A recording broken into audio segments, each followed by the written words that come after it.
Hello, welcome back to the McHugh Podcast, the single greatest podcast ever designed in the humanity of the history of the world. I am Jake McHugh, and this is my friend and other co-host thing, Ethan Bodsford.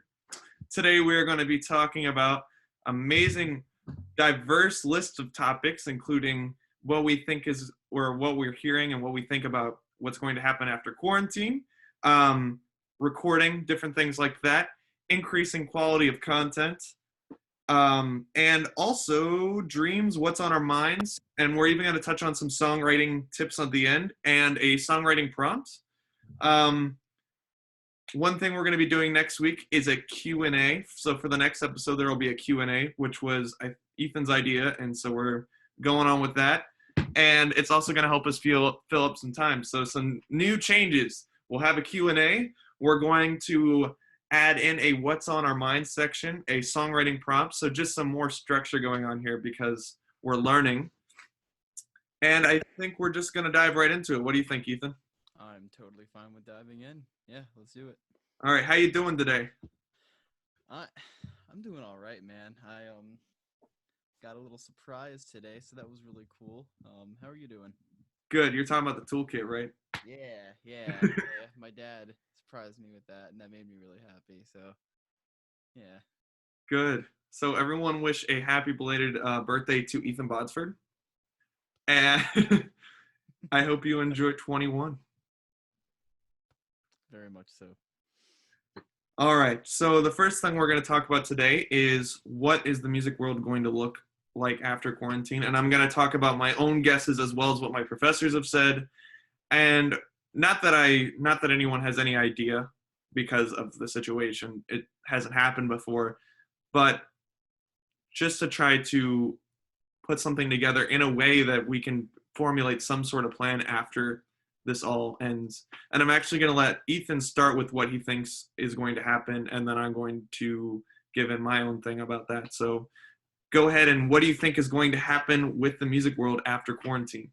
Sure thing. So, evaluating everything of what's been going on, I've noticed that there have been an increase in a live presence of certain musical groups and certain musical figures, both popular and unpopular. So what I see happening in the future is that although there will still be concerts happening, I do believe that concerts will still be a thing, like live concerts. I do believe that the presence of live stream is going to be a lot more prevalent in the future, given what's going on. Mainly because people will find how much more convenient it is, as well as um, it's just less expensive than buying tickets to a concert and such. So that's what I've got on it so far. What do you think? I agree. There's already been an increase on online presence with musicians. What I think this is going to affect is one, we have way more musicians who are trying to make a living online now than ever before. So in order to be someone who stands out, now you have to be even more remarkable and notable than you would have in the past. So if anyone can play a cover and everyone's online, well, now you have to do something in a way that's different than everyone else. It was easy before to put together some sort of like video of different windows going on, and you could have like you playing bass and you playing piano and you guitar of like a Queen song or whatever. And if you did a good job, that was enough to get you a certain amount of engagement and attention on the internet.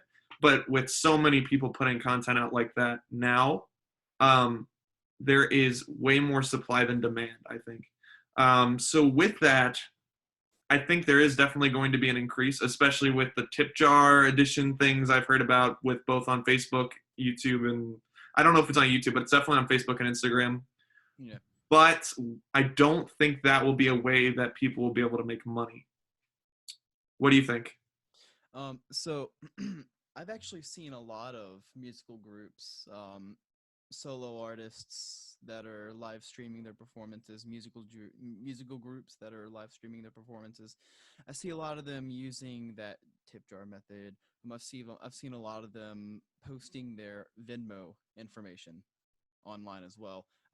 Cash App, PayPal, things like that. It seems very efficient. I don't know of unless another platform opens up where its basis is making money off of live streaming through audience engagement and monetary endorsement.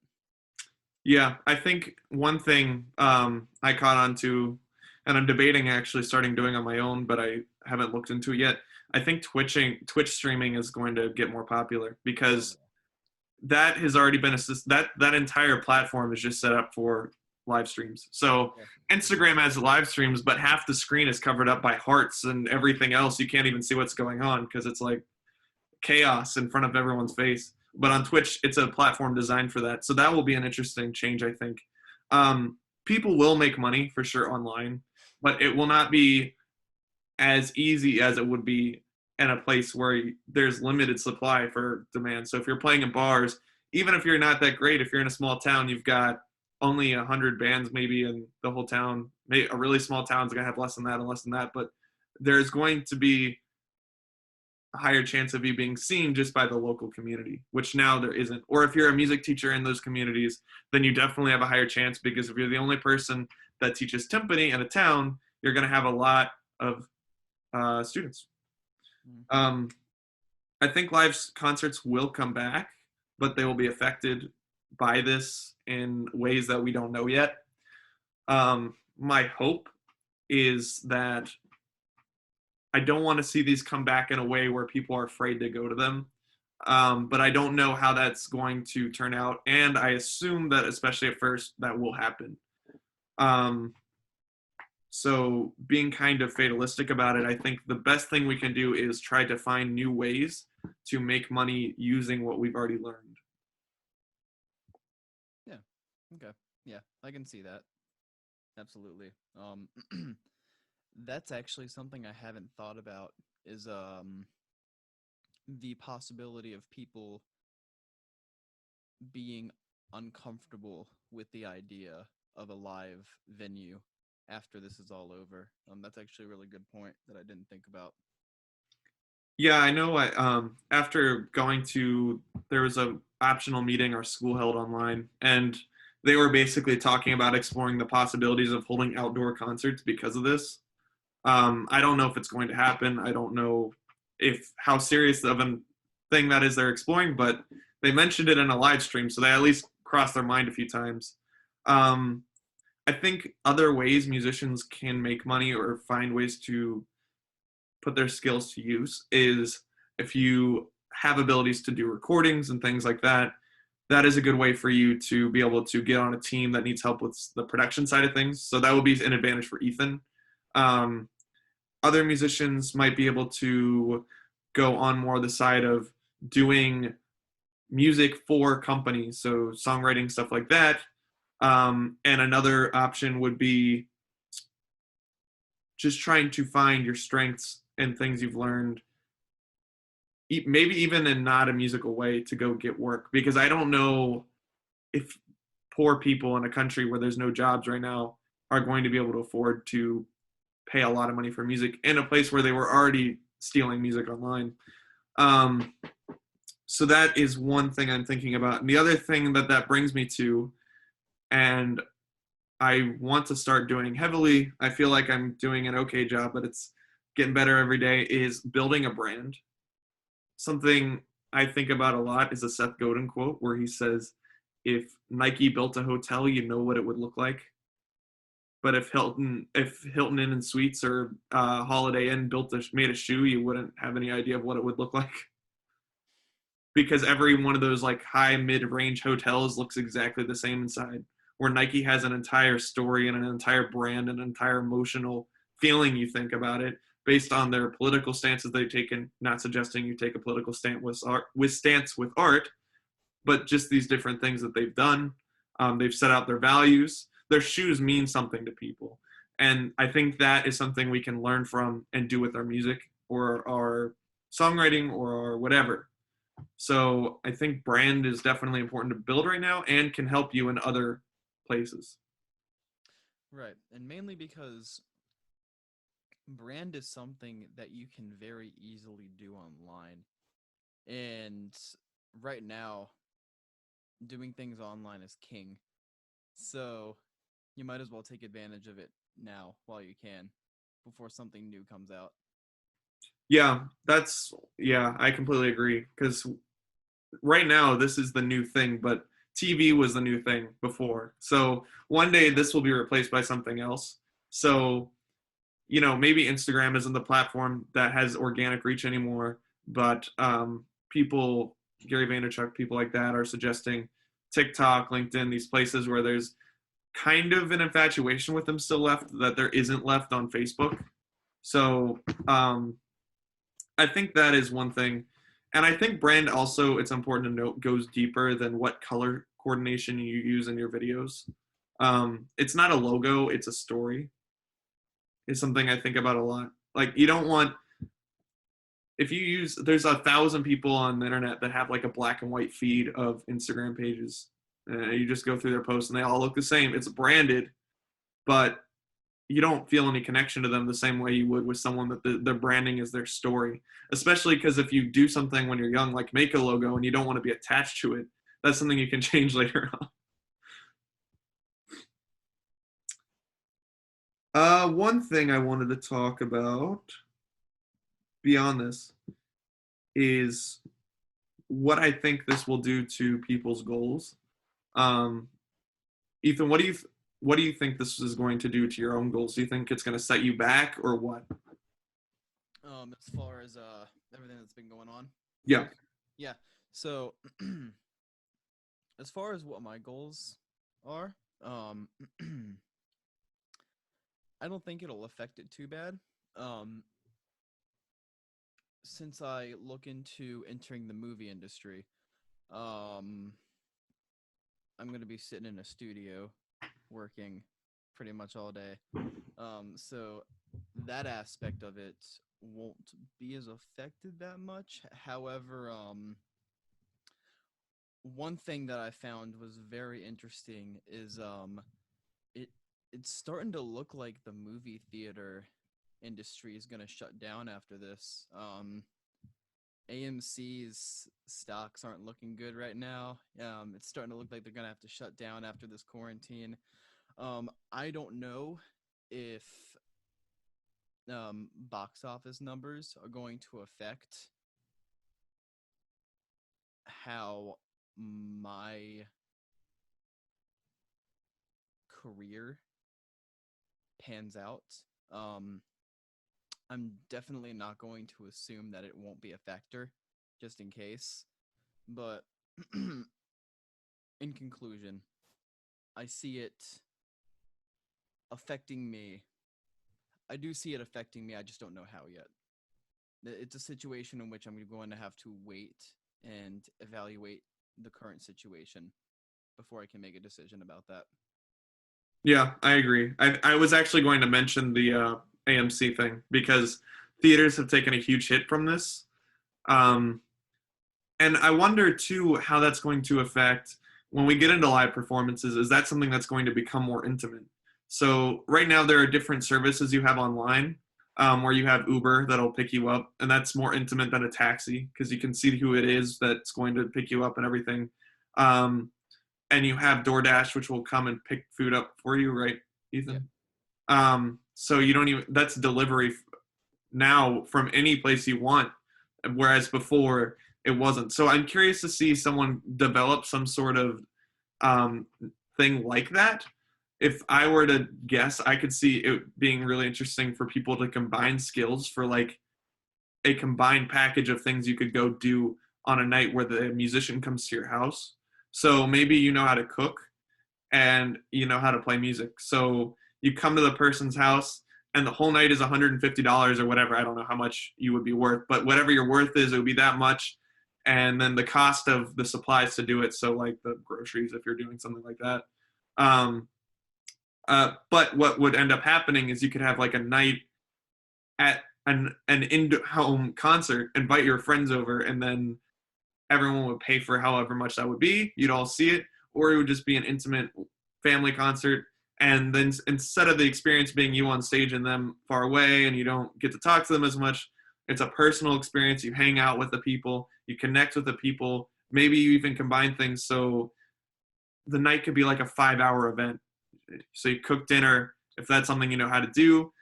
You share how you knew the stories, the stories of the dinner. Maybe even sit down, eat dinner with them, and afterwards is a concert. Then you hang out afterwards, whatever your thing is. But I could see something like that happening where you order a musician, order an artist online. Right. And they actually, technically, there are platforms in which you can do that. It just takes a little bit more work because you have to put that put that put that method out there, rather than it being implied on an app that it's built for. But things like Craigslist, even probably I'd go as far as saying you could do that with Fiverr, but it'd definitely be very interesting to see a designated application built for that kind of thing. And I certainly agree with you when you say that it's coming, because it probably is. They're probably developing something right now. Yeah, I'd say if it isn't and you know how to do it, because that can make you a lot of opportunities. You could even do something where I like to brainstorm about stuff like this. So I'm going to go on a tangent here.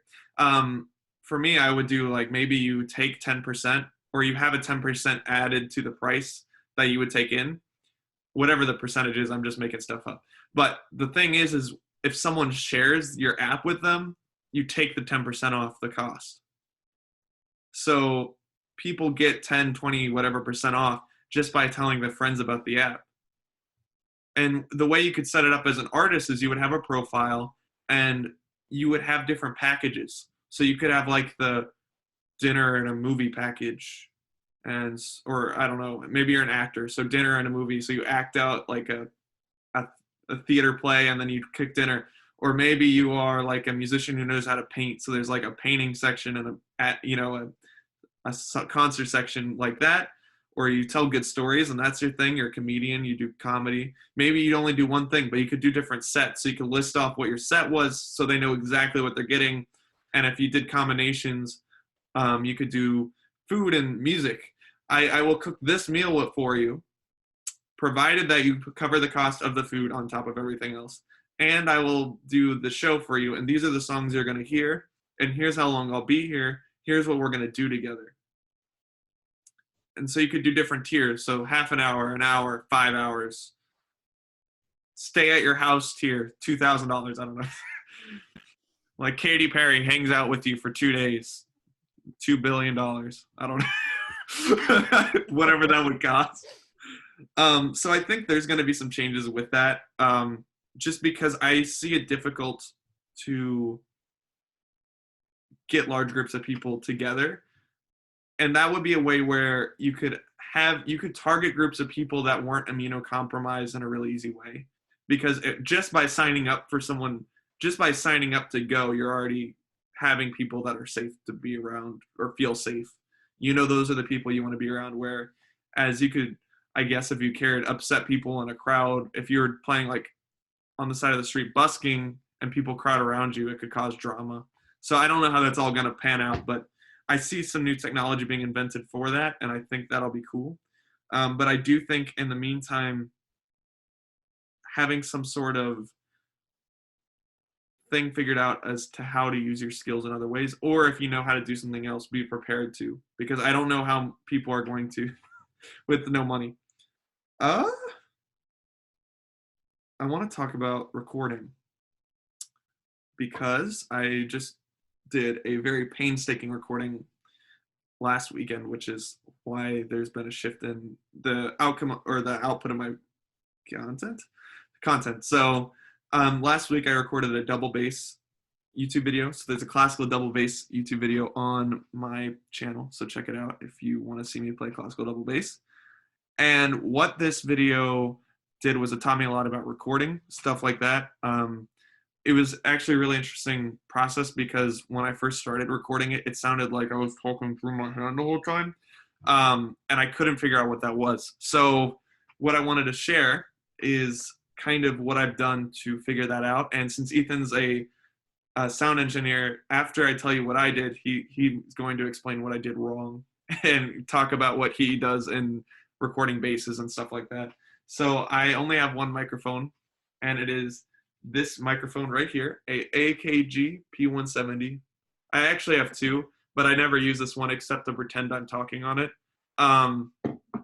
This is the one I actually use. I took this microphone and I put it about a foot away from my left F hole, which is, oh, wait, that one over there. And the reason I did that in my mind, not knowing anything about sound production, aside from what I've learned by making mistakes, is the higher strings are on that side. So I thought if the higher strings were on that side, that should be where the microphone goes if I want to get the higher register. Now, turns out that wasn't the correct thing to do, but I didn't know that until I was talking to Ethan and talking to my bass professor, but I will have him cover that. I used this mixing board, and what I did that I thought was particularly interesting and I didn't expect to do is I actually had to turn the gain up kind of high for what I was doing. And I also had to turn up the mids and highs a lot for the recording because solo double bass isn't a bass line, so you need a lot of that higher textures. Before I did that, actually the mid was the one that affected it the most. Before I turned up the mids, it was like so muffled, it was crazy. And I do have actually some compression on through the board, but I didn't put any compression on in GarageBand, which was the DAW I use. So that was kind of how I put it together. I added some reverb and ambient sound or whatever the word is, I can't remember. And that was how I put it together. And then I entered the piano part into MIDI. And you can see the detailed pictures of all that on my Instagram page. There's a post about it where there's a picture of me playing bass on my YouTube channel. So go check that post out if you want to see what I did. What are your comments about that, Ethan? Cool. So your placement of the microphone was actually pretty good. Generally, you'd like to put it near the bridge, because if you think about it, when you're playing bass, where the bridge is technically where the sound is coming from. That spot is what is creating the waveform that's causing the string to vibrate. So putting the microphone right there, especially because it's like right next to the wood, right next to the F hole and such, you get the full rich and warmth of the bass tone, which is what you look for in a double bass. So microphone placement was pretty good. I look at putting it a little bit closer to the bridge, but in general it was pretty fine. As far as compression goes, considering that many things, because we're all human, not every the velocity of every note is not going to be similar. So what compression helps do, and it's easy to explain what compression is before I say this. So basically what compression does is, let me use this example. So think about when you are in when you're at a performance or a seminar and somebody's talking on a microphone and they say something loudly, the sound usually comes out of the speakers loud, right? Yeah. So basically what compression does is it lowers the threshold of the dynamic range of that sound source. So if someone were to do that and speak loudly on a microphone, the output sound would not be as loud as what's going in, but the energy would still be there. Like the energy behind the voice would still be there. So not as loud, but you still get a good idea of what your brain needs to get from what you're hearing. So if you turn compression all the way up on a track, you would, if you whispered and yelled, it would be the same volume? Theoretically, yes. I would never suggest turning compression all the way up. But with uh with compressing a bass, it's a good idea to use some compression on the bass just to even things out. And of course, you can play with the compression settings and make it what works for you.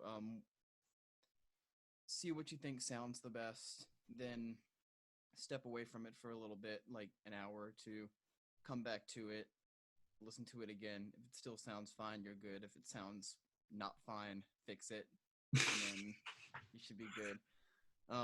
So yeah, that's mic placement, compression. What else do we need to go over? That was mostly it. With the compression, the one thing, the debate I was having in my mind is I understand that it kind of makes the difference between loud and soft, minimize or less. So in a classical piece where you have drastic changes in dynamics, I'm hesitant to use it when you have loud sections that you want to be much louder than the quiet sections. The reason I ended up using some was because it helped take out some of the muddiness of the track. Right. Yeah. So in and that's why you usually use a little bit of compression, so it doesn't completely normalize everything, but it doesn't kill the listener's ears. You know what I mean? And it Yeah. doesn't catch them by surprise. So that dynamic range is still there. It's just not as violent. Okay. Yeah. Yeah, I agree. It was interesting kind of trying to figure it out because I was thinking, who would if I was an engineer and I saw what I was doing, this would probably be so dumb. There are certain things I was doing. I was like, oh, crank the mids all the way up. Yeah, that sounds like something they would do on a bass track. I mean, maybe they would, but it doesn't sound like something I've ever heard them talk about. So I thought that was kind of weird, but I got the sound I wanted. So I was just thinking, well, Yep. this is as That close as it's going to get with my microphone. By the way, is this a good microphone to record double bass on? um it's a cardioid microphone, right? Yeah. Yeah, it's fine. Yeah. That other one you have, um I'd recommend recording vocals on that. Oh, really? Yeah. Mainly to see how it sounds. If you don't like the sound of it, don't use it. But This is a Samson M10. Last time I tried to use it, I got so much. Actually, I might try again, but last time I tried, got so much static sound to it. I wanted to throw it out the window. But this was like a cheap $30 microphone, maybe. I don't remember. Actually, that brings me into. Oh, look at the flow. Okay, so we're gonna talk about increasing quality of content because I'm having a quality problem. I'm actually trying to bring it up as we speak. Um, Something I actually learned. This is a quality thing behind the scenes you wouldn't know that I want to mention before we get into other gear. Something I had to learn the hard way this week is you need to back up everything. And I know this happens in every YouTuber has the moment where they decide to tell their viewers that you have to back up everything. Now, what I needed to be backed up this weekend wouldn't have necessarily helped. I had some videos like vanish off my phone in the middle of recording. So that would I don't see, unless I was backing up actively as the recording was happening, I wouldn't be able to do that. But what I learned from that was, oh God, one day I'm going to have something vanish that was from before that I need. So I bought a 5 terabyte hard drive and some iPhone cloud storage, which was actually cheaper than I thought. And now that stupid notification goes away about how I need to upgrade my storage. So that's really good. Um, Now we're going to talk about with increasing content to or increasing quality of content beyond just buying a hard drive. And I'm going to talk about the story part, but I'm going to have Ethan start with the production quality. And Ethan, talk about what you can do to increase the quality of production, and then talk about what your next three purchases would be. Three purchases would be if you were going to make your content better. great, cool. So, um, this is mainly based off of what kind of content you create. So, if it's audio content, get a good mic, get a good interface, learn how to use equalizers and such, learn how to use like in GarageBand, people that have a Mac, they always get GarageBand for free. So learn how to use GarageBand, learn how to utilize it, watch some YouTube videos. There's so much stuff on YouTube that you can find that teaches you how to use like compressors, limiters, everything like that. It'll teach you how to use those. So use the internet to your advantage. If you are a video creator, I would recommend learning how to use light to your advantage.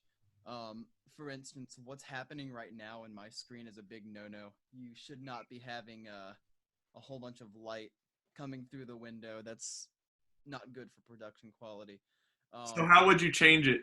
What I would do is, and I'll go ahead and demonstrate right now. What I would do is open up the curtains a little bit more, open up the blinds, and then move the camera away from the window.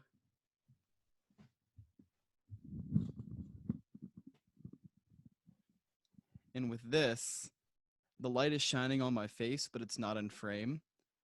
And a way that I like to describe it is the light, when it folds over your face, it creates a form of geometry in the video. And it just helps with the quality of the video, really. And tying that, So it helps the shapes of your face pop out more? yeah, it helps like the shadows and the shapes of your face. It helps get a really good idea of like what's going on in the video. And that goes for like background things too. Like having the right light on backdrop is phenomenal. I'm gonna go ahead and put this boy back. Move this back. Yeah, look at that. It's awful. So one reason we're actually the quality is variant in our videos is because we're using webcams, which I wouldn't do if I was recording in person. So this is just our camera off our laptops from college. And the other reason is we have to take into account time. So we're not really putting as much production time into this as we would if this was something more refined. And also internet speed affects this as well, because I know for me on this, what I'm seeing right now, it's perfectly clear video, but I know Ethan does not see it that way. So even when there is, like, Ethan might look on this side more grainy. He wouldn't look that grainy with a better camera and with a better lighting and all that stuff. I agree. The things I would buy right now, in my experience, what I'm trying to do is I use my iPhone 7 for filming. All my videos, all my pictures, everything is done on this broken phone. I was considering buying a new camera. That was the thing I was originally thinking about doing next, because I have a good enough audio system that I thought that would be the acceptable approach. I want my visuals to look better, especially when most people listen on their iPhones. I wasn't going to try to increase quality that people can't hear right away. So I was thinking getting a better camera. Cameras are very, very expensive once you get past this quality. You can buy cameras that are worse than this for about as much as a phone almost. Now, I don't recommend you do that because everyone has a cell phone. So what is cheaper is lighting. And what I've noticed is all those videos, I'm making an assumption, but all those videos where they have the iPhone on the Apple website and it's like, the iPhone is the greatest video of all time. Look at the perfect crystal clear footage of what's going on. They're using their camera and probably some sort of enhancing app, but also like crazy good lighting. That's why when you take your iPhone outside, the pictures are gorgeous. Compared to inside, they're okay. So I think lighting is big. Having microphones is good too if you're doing any sort of speaking or talking. But I'm honestly thinking if you have a microphone and you're just doing what I'm doing, that works. I am going to be getting a microphone because I want my stuff to get better. But this is enough. This is probably enough. I'm going to do a sound check video of this because I'm curious now. I haven't used this thing since I was like 13, other than to do this. So I think that's one thing. I'm going to dive into talking into quality of content. Do you have anything to talk about on the production side or about quality content? So on the production side of quality of content, as I've said before, as far as video, audio, harping on video real quick, camera placement, utilizing light, editing video and photos. As I've said before, all of that you can learn online. Um,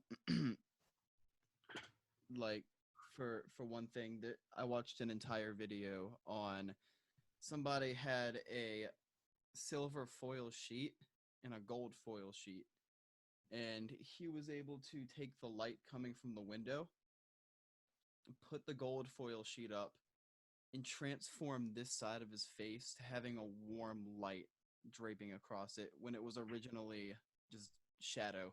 So it's really easy to mess with light and use it to your advantage as long as you find a way to know how to use it, which is it's usually free to find it out. So use the internet to your advantage. That's really interesting. I didn't actually know about the foil thing. I've been looking into like LED bar kind of stuff. They make some lighting packages with multiple sets of these like big squares of LED lights. Those are usually pretty good too. I'm hesitant to go with the circle lights you see in all the YouTuber videos because I don't want my glasses to have little. I'd rather have big rectangles in my glasses than like circle pupil things going on. So that's one thing that always bothers me. I will say, here's some things I've learned as far as content goes. Try to get good lighting. That's crucial for sure. With the quality. Okay, so usually your iPhone microphone is good for an Instagram video, honestly. Like, considering people are just scrolling through and might turn the volume up quickly.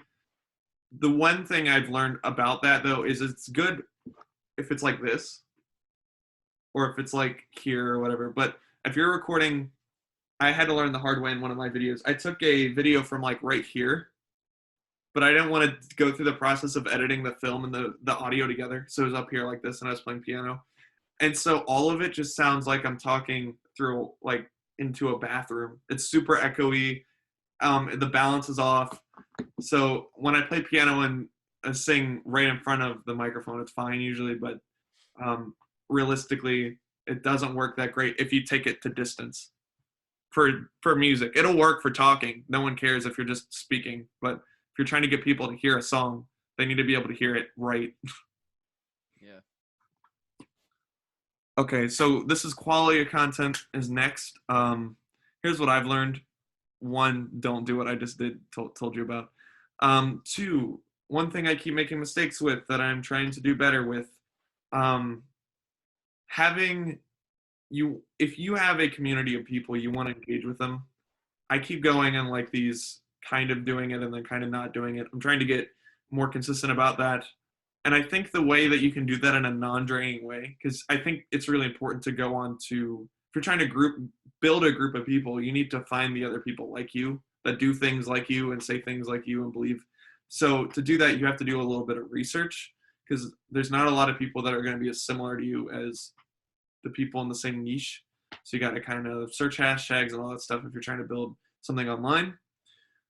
I've made mistakes of like going on weeks of, oh, I'm talking to all these people, and then like 3 weeks of just not caring. Don't do that. Because you will see drops in your engagement. I think part of that is like, you should be creating all the time, but no one's going to see it if they don't have any connection with you. If they don't know who you are. If you go on and you're the guy who is an expert at building tables and you're trying to build a big community, I would go on DIY woodworking and I would give feedback to every person that has any question in their description. Now that's if you have the time and the commitment. I've fallen flat at that with both consistency and just doing it, but eventually you're not even asking for people to do it. And if your tag is like Jake McHugh woodworking, then they're going to know you do it. If you give good advice that works 10 times over again, somebody's going to follow you. One, you just gave them time, like the post too, and eventually you'll start to see some stuff like that. I do that with songwriting. I'm in a few songwriting groups that I give my feedback to, and it's been kind of an interesting experience. I haven't seen a huge amount of growth, but I haven't been putting a lot of stuff out at the moment, so I'm not too worried about it. Other things to increase quality, add your story. People need to know who you are to the point where like know where you are right now. I think another thing is branding and color coding and all that doesn't it's not a priority when you're first getting started, but having people be able to recognize who you are by some way is important. So if you're just taking pictures of your like dinner and it looks like everyone else's picture of their dinner and there's nothing about you about it, they're not going to know. Some people try to approach this by doing certain things that I think are kind of clever. Like they'll always use the same filter, or they'll always use like a banner around the post or whatever, so you know who it is. But even then, there's so many people doing that. You got to have some part of you in it. Maybe it's your favorite food, or it's something about you, and the caption. So that is that. The other thing is you have to mess up. I've talked about that before. Um, Important, to mess up. I've been actually showing even more personality on my page. I made a video where I was like talking about being goofy like I just did, and I was just talking about what my plans are, which my plans, in case you don't know, are going to be I'm doing songwriting on my bass now. Oh, this is all mirrored right here, the bass. And I am going into more of that route, taking inspirations from songwriters who play upright and continuing to build up my dream of going on tour, stuff like that. Next thing we're going to talk about. Oh, I forgot one thing about the quality. Ethan, could you list 3 microphones you recommend for under $100 for those who are looking to get a better microphone and increase their audio quality? Absolutely. So we'll start with cheap quality. Okay. So this is mainly for live performances. However, you can really use this for whatever you want, if I can find it. How much did it cost? This is the Shure SM58. It's actually the microphone that I'm using right here. This is a great dynamic vocal mic. It's mainly used in live performances. You can use it whenever you want. It doesn't really matter. You can usually find these used around $70 or $80. New $99, $99 to $100. So pretty affordable. They're indestructible too. Like, look at this one. This one has been used. These aren't mine. Actually, a friend of mine. A friend of mine let me borrow his equipment. He's telling you that so you don't think he breaks his stuff. Yeah, a friend of mine let me borrow his equipment, and I can tell that he utilizes these a lot because they're battle worn. But that's one. Another one I'd recommend. This is a bit it just as recognizable of a brand as Shure. I'm gonna share my screen. I'm gonna share my screen real quick for this. Okay, let's do it. Yeah, let me see here. There we go. Awesome. Desktop. So we'll put these in the description too. Yeah. I'll have. The next one I'd recommend is the Audio-Technica AT2020. It's a cardioid condenser microphone. This one's pretty cheap too. Audio-Technica is a pretty good brand.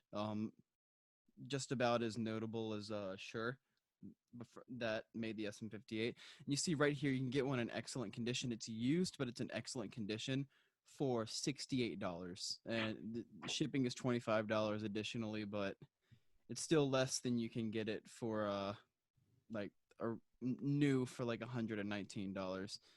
So actually, you're the third person who's recommended me this microphone. So yeah, it's clearly popular. Yeah, it's a pretty good microphone. You can find them on Reverb, probably eBay and such as well for cheap. Um, and the final microphone that I would recommend is not specifically this one, but this is the if you go on Amazon or something and you find those kits that come with the scissor arm mic stands, and it comes with a mic like this. This is a condenser omni microphone so the pickup pattern is like all around. It can hear everything around it. It's a pretty decent mic. I've recorded a lot of things with it. It sounds pretty good for vocals. Um, I usually use it when I'm playing video games or something, but it's a pretty good mic. If you're looking for something cheap to get you started, I'd recommend looking for one of these kits. It comes with a shock mount in the kit as well. So that was the lowest end one. Is that the cheapest one? Yes, yeah, the kit's like the entire kit's like 30 or $40, Oh, nice. and it comes with all of this equipment. So yeah, if anything, if you're brand new and you don't have any equipment and you're looking to get started, I'd recommend either getting the Audio Technica or one of those. And I wouldn't start with a dynamic mic because these are usually live performance mics. But yeah, those are my 3 recommendations. Awesome. I wanted to touch on that because I thought with the people that I know and what they do, talking about recording stuff would be interesting. And I'm also looking to upgrade myself, so it kind of fit in pretty well. So now I have it documented for the whole world to hear. Next, we're going to talk about what's on our mind, which I mentioned in the beginning. So for me, I'm going to ask Ethan what's on his mind first because we had a good conversation about that. And then I'm going to go into what I was thinking about. So as you said, we did have a conversation about this. I am going to school for cinema audio production, which I am loving. It's great. It's fantastic. I look forward to starting a career in it. But a thing that when Jake asked me what I'm passionate about is over the past 4-5 years, I've found a love for automobiles and the construction, modification, and even deconstruction of automobiles.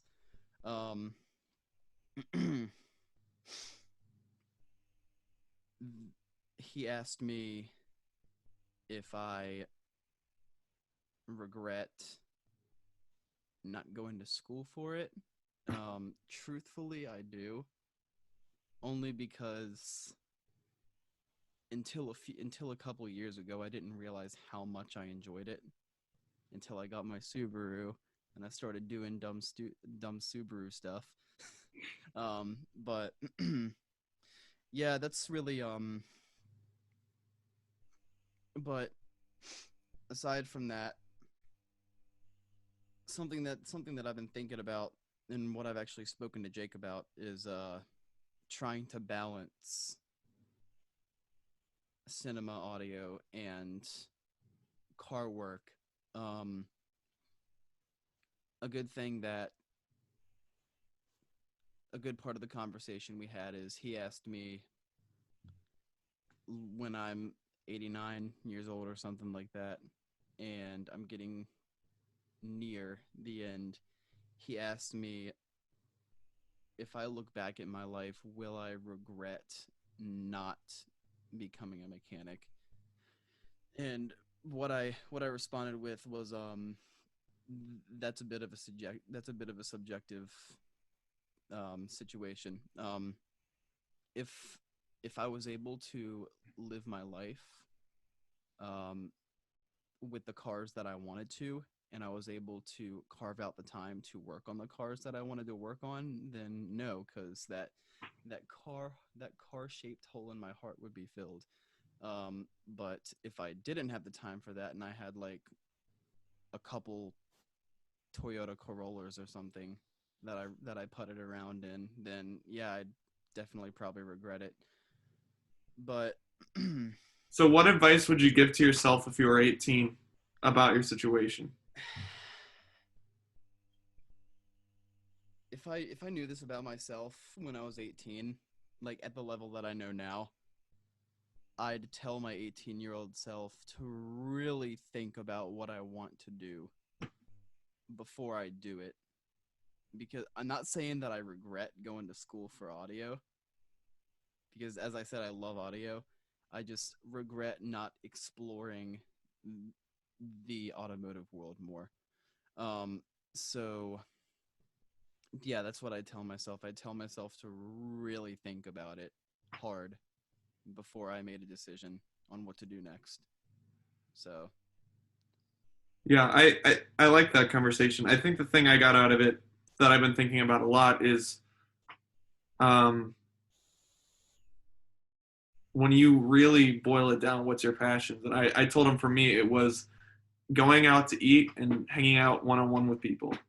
Um, but sometimes, there's different expectations of by people you care about or whatever, or maybe even just by yourself and your own identity about what you should be doing. And I'm not reckless enough to suggest to people that they should just drop something they've invested a lot of money into completely, especially when they still have interest in it. But I do think on top of that, in a reasonable and rational way, if you're young and you have this thing that you ultimately want to do, that should be something you find a way to make happen.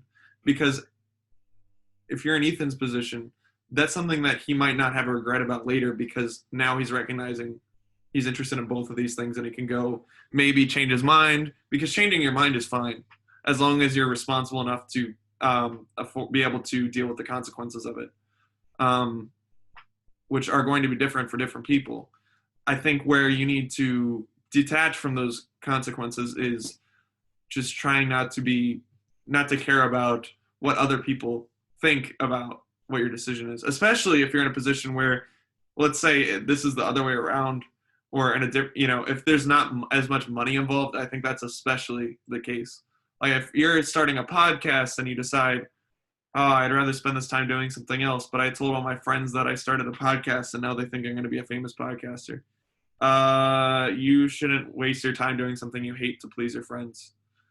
Um, so that was kind of what we were talking about, is how much of that is just because you've invested time, because you like it, stuff like that. And I think it was a good conversation. absolutely. And he's not saying, I should clarify for him on his behalf, he's not saying that he regrets going into audio because he doesn't like audio. He just wishes that he would have more time to work on his car. And the reason I'm clarifying this is because it's a music podcast. He's the guy talking about music. So I think it's okay to explore other interests and even change your mind at times. And that even goes back to building a brand earlier. If you build a brand behind your values and who you are, and not only what you do in your service, if you need to change that for whatever reason, you can, and people will still know who you are and what you represent. Yeah. Um, one thing, and what you just said like 10 seconds ago reminded me of this. Um, I was at an some audio seminar in the Audio Engineering Society meeting a year or two ago. And one of the guys speaking at the seminar, he was answering a question for a student, and he said, one of the big things I would recommend to anyone that is looking for a job in the audio field, and this goes for really anyone that's going into a field for something that they're passionate about.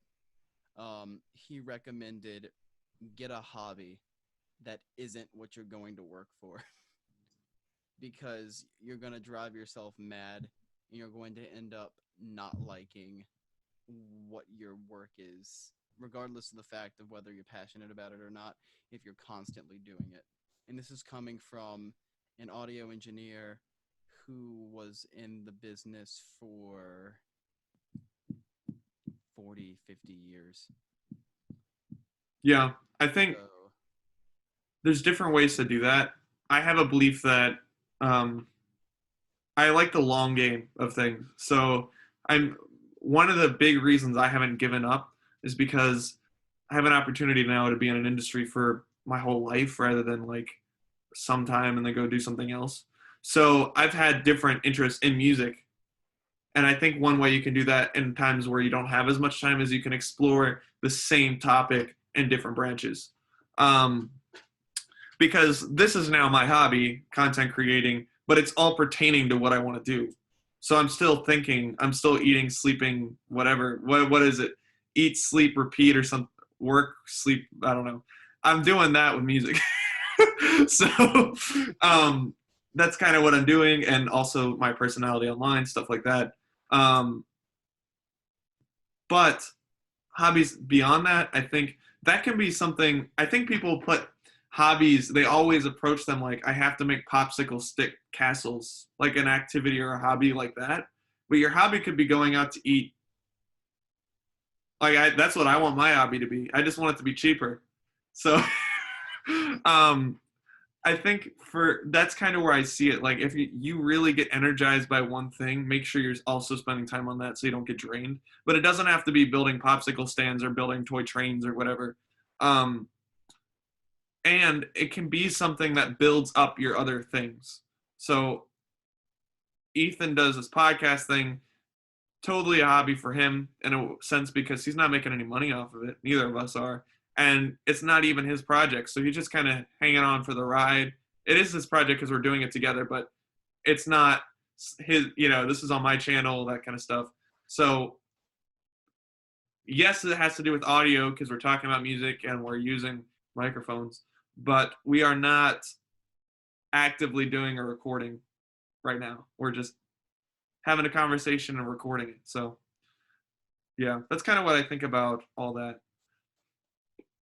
I'm going to go ahead and move on to the next few things because this is going on for a while. This is actually going to be our longest one. Yeah. I don't know how I feel about that, but we're almost done. So, okay. So the next thing on my mind that I've been learning about is kind of a few things, how this whole pandemic is affecting my dream to go on tour. That's been one thing. One thing has been I've been thinking a lot about like how people are going to act after all this is over. Me personally, I'm not aiming to. I will respect people's wishes to be, be in safe distances and all that, but I'm not going to live in a way where I feel afraid of people all the time. And for those who don't want to be around me, or 2 feet or whatever, 6 feet, that's cool. But for the other people, I don't see a life worth living where people aren't allowed to be near each other. In my opinion, I think doing things with other people is the reason we're here, or for other people, or with other people, or about, or whatever. People are what make the world interesting. So doing that in a respectful way is where I hope to go back with that. I am also curious about, which is a weird thing, I'm not usually thinking about this, but I've been thinking like, what is this doing to people's mental health? Are we all insane now? I don't know, but I wonder about it. I'm thinking, man, I've kind of gone a little crazy. So are we going to come out of this and everyone's going to have like 10 new mental disorders? That's been something I've thought about. And I know, like, I'm sure people with depression and other mental illnesses like that are struggling a lot. So that's been something I've been thinking about. And the last thing that I've really been thinking about is goal setting because I've realized I'm bad at it. And I realized that because my bass teacher told me that I was bad at it. But what I've learned is I need to be more specific with them. We're going to finish up with some songwriting stuff, and then which is going to take like 2 minutes, and then just wrap it up, honestly. So I'm mainly ending this on its own. But songwriting, here's a tip for all those people that want to know something they can do. Oh, I got writer's block. What do I do? Well, I've given you a few tips. You still ask me the question. So here we go. New tip. if writing bad music doesn't work for you, if you can't just write crappy music all the time, if that's not going for you, give yourself some rules to write for. So if you don't have any idea what to do, give things you're not allowed to do. If you don't know how to write a song about with you know, the usual way you play piano and sing, or you play guitar and sing, well, let's spice it up a bit. Let's make a song where the only string on your guitar you're allowed to use is your E string. You're going to get some crazy little things going on. I'm willing to believe that's how the SpongeBob song got started. There's like this one weird SpongeBob song that's like slide guitar or something. So that's one thing. I think constraints like that are really helpful. You could even, and they don't have to be crazy like that. They could be a key signature. Honestly, a writing prompt is the same thing. It gives you a direction to go in. That's the thing about a constraint. Constraint gives you a direction. If you have everything, it's like going to Walmart and you don't, all you were told is to pick out milk. Oh my God. At least if you're a 2% person, which I'm not, but most people are, you're a 2% person, you have an aisle to go to. So you need to give yourself the 2% for this. Maybe it's a time limit or a time minimum. This song has to be 2 hours. You're going to get some wild stuff. There's probably going to be an opera section and a solo section and a section where you're rapping and all kinds of crazy stuff. Time minimum, 10 seconds. You got a lot to get done in 10 seconds. So those are some things. Constraints help. They're the same thing people use when they diet. I can't eat this. No more sugar. Well, now you have direction. You know what not to eat, and you know what you can eat based on that constraint. So those are important. Use constraints. They will help you. I use them all the time. I think they're hilarious. They're fun. Everyone should do them. Even as simple as changing instrument. I used to write on piano. I don't anymore. My new constraint is the double bass. It's actually a beautiful constraint. So now I will still be doing some piano writing, but that's just a general idea. I'm going to end with a song prompt of the day. Up and close. Okay, here's the song prompt of the day. I've written 130 something song prompts, and none of you are listening or reading these song prompts. I haven't seen a single song of these, and they're good song prompts. You want to know how I made them? I opened up my phone, I went to the emoji list, and I basically typed out 130 ideas I got from emoji categories. So the songwriting prompt of the day is going to be, let me pick out a random one. Drum roll. Okay. Today, if you don't know what to write about, here's what you're going to write about if you take my advice. A person you love. That is the one of the day. Now, you can get more specific of that. I actually recommend you do because I don't know your life. But that would be where I would start. If you don't know what to do today, especially in a time when we're all lonely, there's a lot of things that distance can help us recognize about the people we care about. And so this is a perfect one to do in isolation. Lastly, I'm going to have Ethan mention what we're doing in the next episode of this podcast, which is extremely important. We're doing a Q&A. So, basically, it's most likely going to be on our Instagrams. But how are we going to go about this? Are we just going to I think kind of thing, or what's that? Like a DM kind of thing, or do you know the question sticker on Instagram where you put it up and it's I am not familiar with it. No. Okay. So you can put a sticker. Well, I'll get that coordinated with you afterwards. Yeah. What I want from the question and answer thing is questions for both of us, not just questions for one of us. And you can ask us personal questions as long as they don't get into weird territories. Otherwise, I'm not going to answer. And you can ask questions about songwriting or about production or about Ethan's story or my story. And what I'm hoping to do with these, and these episodes eventually too, maybe even this one, is I'm going to start splicing these up into smaller pieces of content. So these Q&As are going to help give us things to talk about that people are actually interested in. Right now, we were just trying to test the waters. We're getting a better hang of it. So this episode, we're a lot more conversational, but we're too tangential. This has gone on like longer than my college career has. But aside from that, we're getting a lot better with talking to the camera, learning how this all works. There hasn't been issues. Before, we had episodes that we had to redo because we messed up stuff. So we're getting a lot better on that. And we're getting a lot better on how to plan one of these without having like awkward pauses.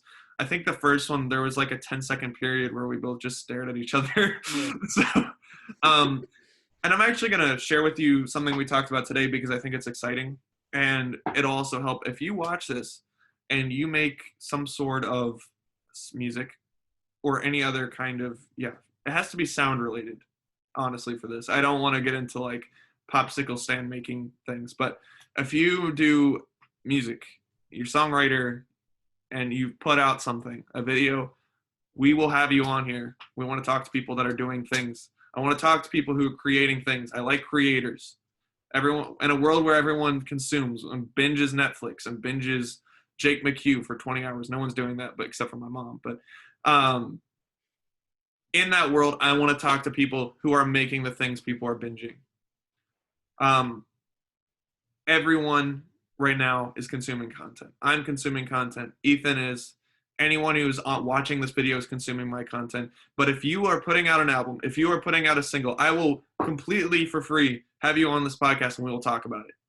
Now, that is obviously in context of this time frame. If later I have a lot of followers and I don't have time to go through a million DMs of people wanting me to promote their stuff. But today, no one's doing that. So in 2020, May 2020, send me your stuff and we'll have you on. When I go back to school, we're going to do some interviews of people. They're going to be good. I have never interviewed people before, so I'm going to be bad at that, just like I'm bad at podcasting and bad at making advice videos and bad at all these other things. So it's really fun because I think the best thing about this YouTube channel and my entire experience is people didn't realize how many things you could be bad at until they watched my YouTube channel. Like I'm like listing them out. I should do an exercise video.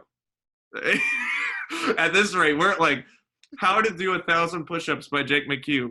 You edit me doing one push-up 1,000 times into a video. Because that's just, I'm feeling good about being bad at this. It's fun. And it's getting better. I know it is. So that is all good. Is there anything else, any last words from you, Ethan Bodsford? Absolutely not. I think I'm good. All right. This is another episode. This is episode 4, I think, of the world's greatest podcast ever put online. Actually, for those that don't know, there was actually a famous prophet who actually dug this podcast out of a volcano. And so anything you see is sacred and should be shared with all of your friends. Don't ask what volcano because it was so hot in there I couldn't see. But aside from that, that is it. All right. Farewell, friends. Get ready for even better podcasts, louder voices, and more exciting things to come. Bye-bye.